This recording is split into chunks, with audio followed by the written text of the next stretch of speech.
All right, so the Falcons have made a trade for Bryan Edwards, and to be clear, in the long run in fantasy football 2020, this is going to be a teeny tiny blip on the radar. It's probably not even going to move the needle or make that much of an impact, but it's May, so it is the fantasy football dead season, so we need to grasp onto any news that we can in the fantasy football space. And to be completely honest, this news is a lot of fun for me. And maybe it's a little bit of bias, but I was very high on Bryan Edwards coming into the league in 2020. He was one of my favorite wide receivers of that draft class.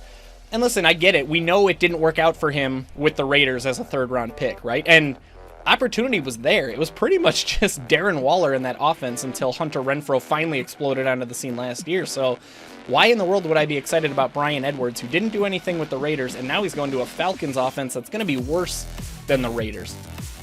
There's reason for it. A, he's a third-year wide receiver, and we know there's a history of third-year wide receivers breaking out when they come into the league. B, the Falcons theoretically, they have 270-plus targets available after 270-plus targets were vacated when Russell Gage walked out the door, Calvin Ridley got suspended. There is a lot of opportunity in that Falcons offense to become the third option in the passing game. We know Kyle Pitts is going to be locked in as the number one guy. We know the Falcons used a high draft pick on Drake London. He's going to be locked in as well. But there is a hole. There's an opportunity for somebody to grab a hold of that number 2 receiver and number 3 passing game option in that offense. Marcus Mariota seems likely to be the day 1 starter, and Bryan Edwards is theoretically already going to have some pre-baked in chemistry with him after they both played with the Raiders over the last few years.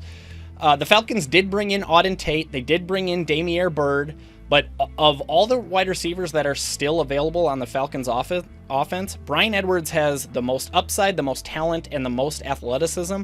It's entirely possible that he makes some waves in the fantasy football season here in 2022. In best ball drafts, he's currently the 128th wide receiver off the board. He's being drafted around 216th overall, which is an 18th round pick.